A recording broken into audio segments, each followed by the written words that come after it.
Hi, this is Mary Beth again, and this is Nurse Chats. And I'm really grateful to be talking to you today again.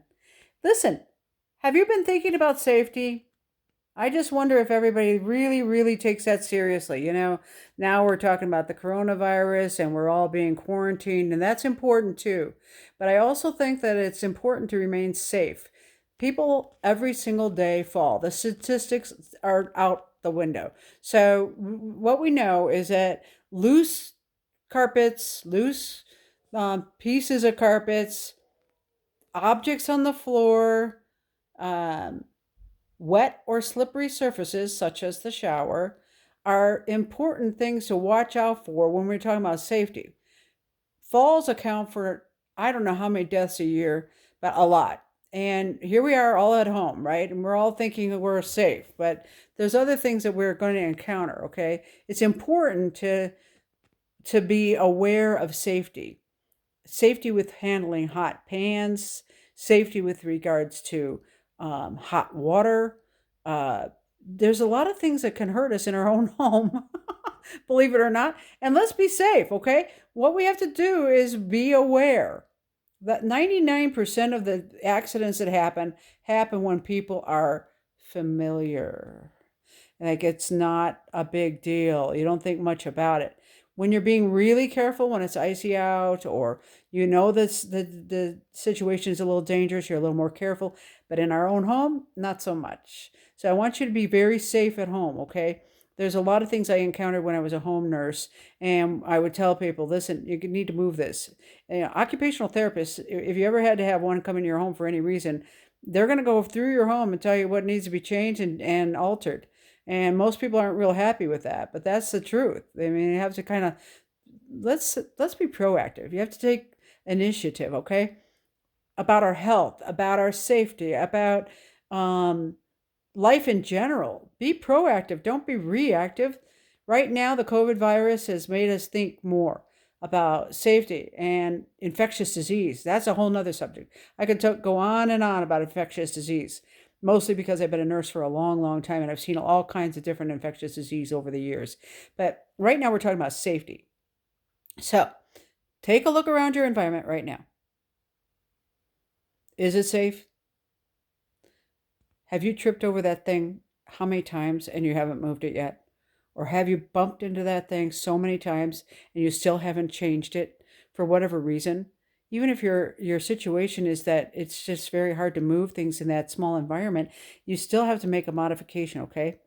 And if you need help with that, you go ahead and email me and ask questions about it. You can send me a photograph by email too, obviously. So I'm happy to talk to you about safety in your own home, but be aware, okay? I obviously work for a company that is all about safety. We have a safety device. We have, waterproof safety device because people get problems in their shower and in their own car, in their garage. I could tell you story after story. People who think they're safe and then they're in the garage and fall or slip or something happens and it's 100 degrees out and nobody knew. And guess what? Daughter lived next door and thought everybody was fine because we lived next door. And somebody laid in the garage for, I think, 12 hours and they were so dehydrated they couldn't get back into the house. They were literally couldn't even crawl. So I could tell you, we talk about it like old stories from nurses, but it's the truth. We hear it all. Real life is better than anything you can make up. Let me tell you right now, especially after having been an ICU nurse, ER nurse, every kind of nurse imaginable. We just see it all. Okay. So all I'm saying is if you have questions about safety, let me know. I just brought up a few of them. Tripping over things in the yard. I can't tell you how many people get fractures in their own yard. There's a hole in the yard. There's a shovel on the ground. Whatever it is, it's a problem.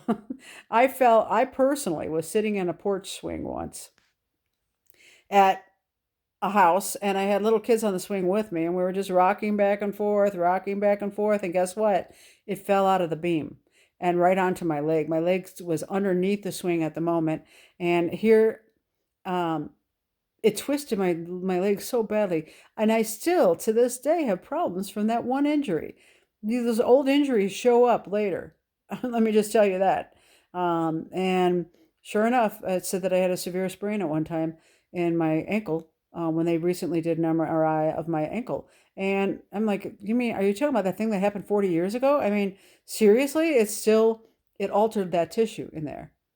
And so, besides being very safe, we have to make sure you have appropriate care at the time and make sure you get thorough care. That's the other problem is that when I went to the emergency room, they said nothing was broken, so we were all good. But the truth was that I had a bad sprain, and took me months and months and months to get over that strain because I had three little kids. I couldn't be off my feet.